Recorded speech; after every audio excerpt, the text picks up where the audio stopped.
गठीत करा ती बंद पडेल आणि मोडी लिपी आकर्षक नाहीये फारसीच्या नाही उर्दूच्या नाही त्याच्यामुळे नोंदी शोधता येत नाही ती मनुष्यबळ जास्त द्या आणि निधी जास्त द्या म्हणजे त्यांना भाग भांडून कमी नाही पडणार समितीत गेल्या वेळेस मोडी लिपी अभ्यासकांना पैसे न दिल्यामुळं मुद्दाम मिळाल्यासमोर सांगतो माझं नावी लागलं पैसे न दिल्यामुळं मोडी लिपी अभ्यासकांनी काम सोडून आपण आपल्या घरी गेले तुम्ही सरकारने त्यांचा पगार दिला नाही हे सत्य मग त्या बिचाऱ्याने कसं काम करायचं पैसे नाही दिले त्याच्यानंतर आमच्याकडे काय अभ्यास आहे त्यांना अधिकार द्या शिंदे समितीने काही त्या पोरांना अधिकार द्या ते विधानार्थ जवळजवळ शोध देते जसं की पुराअभिलेख म्हणून येते छत्रपती संभाजीनगरला पुराअभिलेख म्हणजे पुराअभिलेख पुराअभिलेख शासनामध्ये काही नाही खरं तर पुरातत्व हा वेगळा डिपार्टमेंट असायला पाहिजे आणि पुराअभिलेख हा वेगळा डिपार्टमेंट असायला पाहिजे बहुतेक कारण त्याच्यातले नदी आहे त्र्यंबकेश्वरला आपल्या राक्षस भूमीला ह्या राक्षस भूमी ह्या नदी घ्या हा मंदिर कामाला त्या जे आर काढलेला हा जे आर करायला नव्या जे आर काढलेला जे आर डायरेक्ट काही रोखायचं नाही म्हणून तरी काम होत नाही आता शिंदे समितीच्या माध्यमातून ते सगळं काम ही बाजू एक क्लिअर आहे आता राहिली सातारा संस्थान हैदराबाद गॅझेट बॉम्बे गव्हर्नमेंट आणि औंध संस्थांचे जे पुरावे त्या संस्थांकडे ते पुरावे तर शिंदे समितीकडे हैदराबाद गॅझेट आहे ते घेऊन सरकार पुढे ठेवून त्याची अंमलबजावणी सरकार करील असं त्यांनी स्पष्ट म्हणलं बरोबर आहे का आणि सातारा संस्थांचं पण आणि बॉम्बे गव्हर्नमेंटचं पण कारण आपल्याला घेत नको हे करतो म्हणजे ह्या 3 झाल्या आता चौथी गोष्ट केशेस राज्यातल्या पोरावर झालेल्या सरसकट मागणी आहे ही आपली मागणी सरसकट आमच्या जाणार नव्हते आमचं नाव कसं घेतलं पोरावर आहे आमचे पोरं जाणार नाही झालेलं तुमचं ते कुठा लागले त्यांचे नाटक लावून टाकले अलीकडे दिलीनाराच्या भावना त्याचा भावना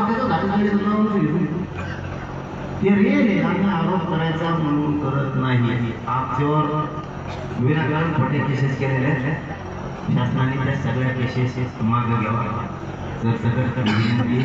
आणि ते आपण घेऊ असं सांगितलंय पण कारण कोर्टाचं काहीतरी त्यांनी ती घातली पण जर मंत्रालयाने सुचवलं तर ते सुद्धा होत तेवढे जास्तीचे करा हे तर मोकळे होते ह्या बाजूच्या क्लिअर झाल्या त्यांच्या आता रोज वड्या लिहून घ्या नाही त्याच्यात पण लिहून घ्या पहिली कारण तुमच्यासाठी हिताचे तुमचं नाव खराब होणार नाही ठिकाणच्या सरकारचं म्हणून आता सरकारचं जर का लागू गेलं थोडी जबाबदारी करून माणूस या राज्याचा म्हणून नागरिक म्हणून सांगतो करायचं करू नका ACBC जे तुम्ही 10% आरक्षण दिलं ते आम्हाला नको होतं तरी थोडं आमच्यावर लागलं आमचं इथं आता त्याच्यात दिलंच तुम्ही ACBC 10% तर पोरांनी स्कॉलरशिप अर्ज करायचा कोणत्या मंत्रालयाकडे शिष्यवृत्ती अर्ज करायचा कोणत्या विभागाकडे सामाजिक न्यायाकडे करायचा आहे का उच्च शिक्षण मंत्रालयाकडे करायचा ओबीसीच्या संस्थेतून जर आम्हाला 10% त्या लेकरांना लागू झाल्या तर त्यांनी लांब पोरांनी ऍडमिशन घेतले आता कॉलेज त्याला 100% फीस मागायला लागलं मग तुम्ही 10% आरक्षण दिलं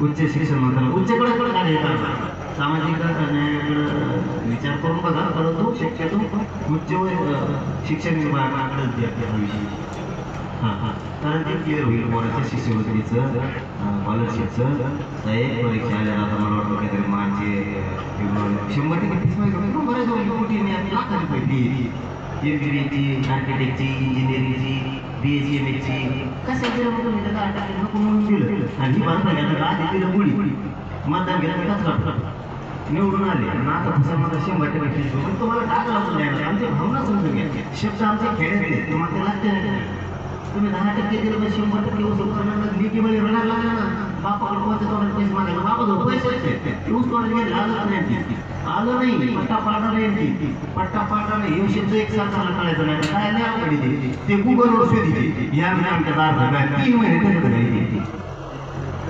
ही गेल परिस्थिती बाबा पट्टा पाडा नाही कारखान्याचा बापाने येईल पोरीने पोरांची मारायची ही मोठा एक दुसरा जेव्हा सांगायचा आहे EWच्या माध्यमातून ज्या पोरांनी ऍडमिशन घेतलेले ते जशा तसे ठेवा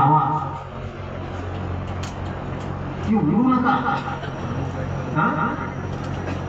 तुम्ही जेवढे ऍडमिशन घेतलेले दिवस मधून त्यावेळेस सगळे बोलत आता तुम्ही काढून टाकता ते ठेवा हे याला 2 महिन्याचे नाही 3 महिन्याचे नाही 4 महिन्याचे साधा कक्षा अधिकारी सुद्धा याचा बदल करू शकतो कॅबिनेटची गरज नाही राज्य मंत्रिमंडळाची सुद्धा गरज नाही या साधा विषय की तातडीनं करून घ्या लेकरा तुम्हाला पण त्याला फोन करून आशीर्वाद देते 100% सांगतो तुम्हाला म्हणजे आमचं दुःख ते वाटून घेतले याच्यात ही विषय किचकट होत आता बलिदान केलेल्या कुटुंबाचा एक तिसरा आहे मराठा आरक्षणासाठी बलिदान गेलेल्या सगळ्या कुटुंबाचे 10 लाख रुपये निधी दिला पण काही ठराविक जणांचा राज्यामध्ये सरकार बनवण्याच्या नादात ते विसरून गेले का मुद्दाम नाव नाही जाणार मुद्दाम देत नाही असं होतं कधी आम्ही एवढी कसल्या जागेवर धाड लावायचा त्याचे 10 लाख रुपये देऊन त्यांना सरकारी नोकरीची घोषणा केली की तातडीने देऊन टाका काहींना दिल्यात काहींना नाही काहींना पैसे दिले ते राहिले किंवा करून टाकायचे काय पैसे लिहून चाललं त्यांचं ते काय आता मला तरी वर लगेच म्हणणारा नीट माणूस पाहिजे म्हणणारा नीट नाही म्हणणारे नीट नाही ते सगळं आजपर्यंत जेवढे आत्महत्या मराठा आरक्षणासाठी झाले ते सगळ्यांचे देऊन टाका आजपर्यंत ECBC काही पोरांना लागूच नव्हतं हा तेच आलं लक्षात तुम्हाला काय म्हणायचं मला की काहींचं म्हणणं असेल ECBC आरक्षण लागू झाल्याच्या नंतर काहींना आत्महत्या झाले त्यांना देत नाही त्याला ते मान्य नाहीये म्हणून सुद्धा आत्महत्या झाले म्हणून तुम्ही त्याला लेखून म्हणून बघणार का काय राज्य त्याचं काहीच गेलं शेवटी बापाची पोरगी गेली बापाचं पोर आत्महत्या केलं त्याचं तर गेलंच नसतं तुम्ही इतका भारी विचार करणार आहेत का गेल्याच्या नंतर आत्महत्या झाली म्हणून नाही देत मग हे खूप जिम्मेदार दिसायचं 10-5 लेकरांसाठी इतका बारीक विचार करायचे मुख्यमंत्र्याला काही गरज नाही साधा विषय आता हे झाले विषय हे लगेच होते म्हणजे एकूण 7 व्हायला लागले तेवढे 7 पटपट करा आता राहिला आपला मेन फुटी तसेच उठून फुले खोटा मग सुटेला पण हे हळूहळू 5 आणते त्याच्या सगळ्या स्वारीचे अंमलबजावणी ती पाहिजे ना मला सोडी आता माहीत नाही 1-2-3 महिने जाऊन द्या ते हे करायचे त्यांना छाननी करायची ते नारळ आलेले त्याच्यावर छाननी करायची तर त्याच्यावर ते आक्षेप आले ते आले त्याची त्यांना काहीतरी बघायची वाचा मध्ये निवडणुकीचा काळ टाईम मिळाला नव्हता त्याच्यामुळे आता ते वाचून पुन्हा हे करणार की त्याच्यानंतर 2-3 महिन्यात करतो म्हणले बरोबर करणार ओके म्हणजे ते नंतर नाही झालं मुंबईचे तारीख क्लिअर करतो म्हणतो मग काय करायचं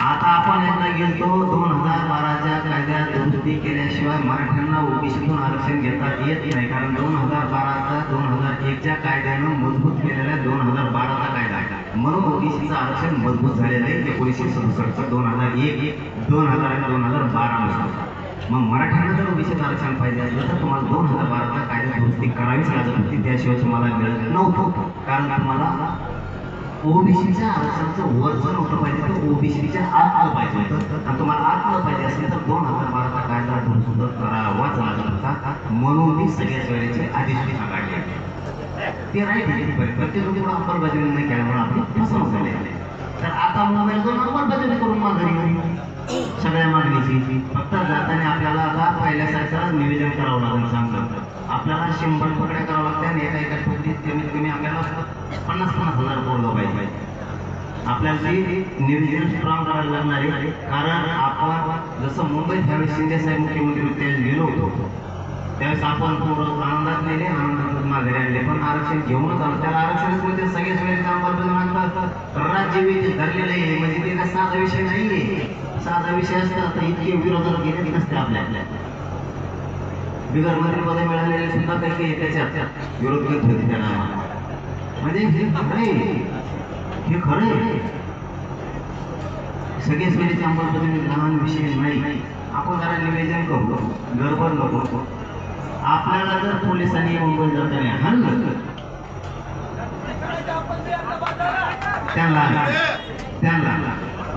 त्यांना त्याचा दोषच नाही. आपली इथे कुठेला रोडा परत सगळं रक्त बघेल कडू गाडी आपली तसं होणार नाही. कारण आपण जाताना 50 लाख ते 70 लाखापेक्षा जास्त जाणार ना. म्हणजे ह्यावेळेस 2 कोटी मराठी आज भेटणार आहे बिना निवेदनाचे. निवेदन सोडून मग त्यावेळेस आपला जर पोलिसांनी हल्ला दाखवून पोलिसाला असं करू सुद्धा नाही लागला. मंत्री धरून करायचे. मंत्र्याच्या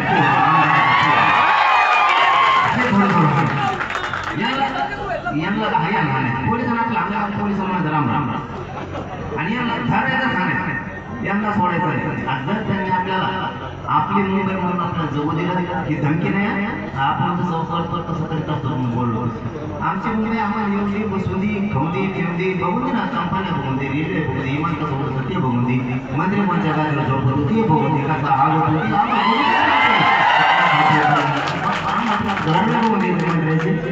कशा तुम्ही कोणत्या ताटात खाता, आमच्यासारख्या खाता काही वेगळं ताट असतं तुमचं. असं तुम्ही चहा कोणत्या कपात खाता, दांड्याच्या त्याला दांड्यात देतात आम्हाला बघून द्या ना. आम्हाला बघायचं इच्छा आहे. बाकी काही मात्र कसं असतं मंदिराचे बंगले कसे असते, बिस्किटाच्या कंपन्या कशा, रेल्वे कशी पळती, उलटी पळती का सरळ पळती, हे मला आपल्याला खाली बसवलं आम्ही बघितलं पाहिजे. आमची मुंबई बघू नये ना मासे कसे मिळते, काय चाललंय. त्या वाऱ्याला निवेदन बद्दल आपली मुंबईला त्रास होता कामा नये. पण जर कोणी त्रास दिला तर आता पळायचं नाही. जागा तुमचा करायचा. मराठ्यांना आता संख्या 2.5 वर्ष थोडं नाही, 2.5 वर्ष कोणाला बोट लावायचं नाही. आता वर केली की तुमच्याकडे जायला बस असा. आणि तुम्हाला मागच्या वेळेस सांगितलं अंतरवाली करायला की हे व्यासपीठ आपण हे आंदोलन आता स्थगित करतो, बंद करत नाही. हे आंदोलन आपण स्थगित करतोय. हे आंदोलनाचं हे सगळं व्यासपीठ उचलून त्या मंडळाला सांस्कृतिक मंडळात तुम्हाला इथं ते सभामंडप करायचं आहे. आता शक्यतो इथून पुढे उपोषण होणार नाही. आता समजणार आहे तयारी ठेवायची. कारण हे दगाफटका करणार नाही असं वाटतं. फडणवीस साहेबांनी एकच शब्दात उत्तर माझ्यामध्ये होतं, आणखीन मिळालेलं नाही. 8 मागण्या दिल्या, त्याची तुम्ही अंमलबजावणी करणार आहे की नाही. तुम्ही नाही म्हणा, हा म्हणा, विषय सोडतो. तुम्ही फक्त मराठ्यांशी गद्दारी बेमानी करताय एवढं आम्हाला बघायचंय. काहीच बघायचं बोललो का नाही. 3 महिने एक शब्द बोललो नाही फडणवीस साहेब, एक शब्द. आणि बोलणार ते आंदोलन होतं, बोलणार की नाही मला. पण याच्यानंतर मला माझ्या समाजाशी बोलावं लागणार आहे, मला सांगावं लागणार आहे. तुम्ही जर मराठ्याच्या मागण्याची अंमलबजावणी नाही केली, जर बेमानी केली तर मी ओरिजिनल मराठ्याचा पिल्लू आहे. मी चुकाचं तुम्हाला माझ्यासाठी अंतिम माझा देव, माझा समाज आहे, माझ्या समाजाचे लेकर राहावं. हा तुम्ही माझ्या समाजाला द्या, ही समाज बोला बस. काय करायचं ना माझ्या राजकारण काय करायचं. आम्ही सगळ्या पक्षाचे लेकर मोठे करायचे. भाजपचे पोरं मोठे होणार नाही त्याच्यात, शिवसेना राष्ट्रवादी काँग्रेसचे लेकर मोठे होणार नाही त्याच्यात. मी काय वाईट बोलत होतो तुम्ही मला आज मला करू लागला.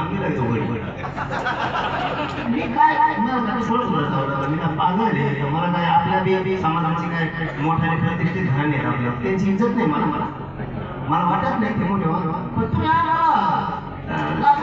तुम्ही कोपरे घालतात गरीबाला. म्हणजे आमच्या गरीबावर मोठे होता ना, आम्हालाच मारून घेतलं. आमचं म्हणणं आहे आम्हाला गरीबाला सांभाळा. दिवस बदलले बाबा, आता लय दिवस बदलले. लोक आजकाल लय उलटे झाले. सांभाळा गोरगरीब मराठ्यांना सांभाळा, त्याच्या मागण्या पुऱ्या करा, म्हणणं काय नाही. पण जर त्या लवकर याची अंमलबजावणी नाही झाली तर मुंबईची तारीख मी घोषित करणार आहे. मराठा समाजाच्या राज्यातले पुन्हा एकदा बैठक बोलणार आहे मोठी आणि तिथून घोषणा होणार आहे. मग मुंबईमध्ये जाम होईल याला जबाबदार आम्ही नाही येतो. दादा तुम्ही दोघं स्वच्छ येते आणि सरकारने सारखं काय फरक नाही. कोणी कोणाकडे जाता येतं काही मिळाला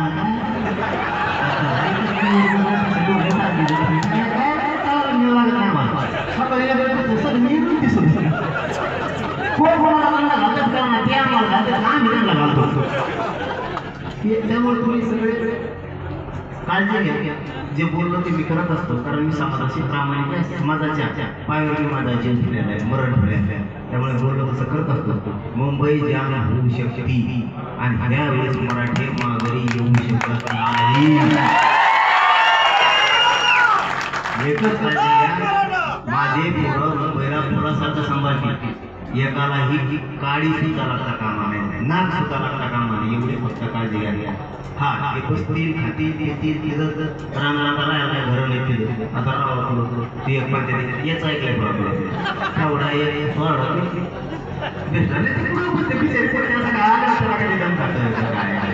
नैसर्गिक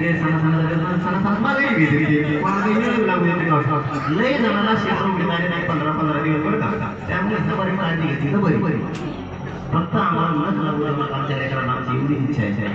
जर पोरं इथे ठरली तर मुंबईत गेलेले पोरं फक्त आमदार मात्र थांबणार आणि इकडं जर पळून आले आणि बैठ होती खेडे मग तरी गाड्या मारलेच जीवच नाही. हे होणार हे जास्तावर येऊ नका. ही प्रयोग एकदा झालेला आहे. मराठ्यांनी एकदा निर्णय घेतला तर ते ऐकत नाही. जो निर्णय मराठ्यांचा निर्णय मी असले निर्णय घेत नाही पण मी मराठ्याच्या पुढे जात नाही. आता शेवटची विनंती 100% आम्हाला असं वाटतंय फडणवीस साहेब मराठ्याशी गद्दारी आणि बेमानी करणार नाहीत. ते मराठ्याच्या सगळ्या मराठ्याची अंमलबजावणी करतील आणि त्यांनी नाही केलं तर मराठ्याची बैठक बोलून आम्ही लवकरच मुंबईला जाण्याची तारीख डिक्लेअर करणार. झालं पोराव झाली तयारी तर जायचं ना.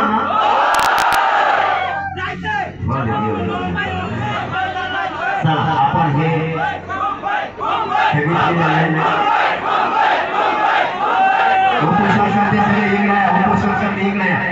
उपोषण करताना व्यासपीठाकडे येऊ द्या. फक्त उपोषण करते बाकीच्या मनाने प्लीज उपोषण करते सोडता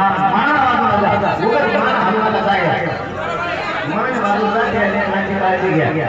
उपोषण करते नसणारे सनसन बाजूला उपोषण करते बाजूला महिला सुद्धा पोराने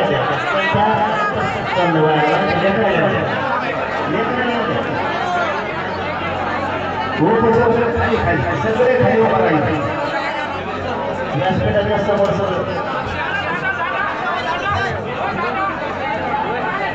तुम्हाला गोळ्या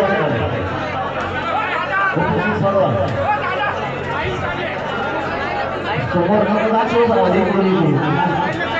व्यासपीठावर आणि व्यासपीठ बोलणार आहे.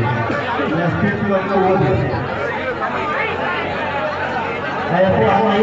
काही बाकीचे बाहेर नाही फक्त उपोषण करते थांबा. फक्त उपोषण करते थांबा आणि अरे व्यासपीठ परत खाली उतरा ना.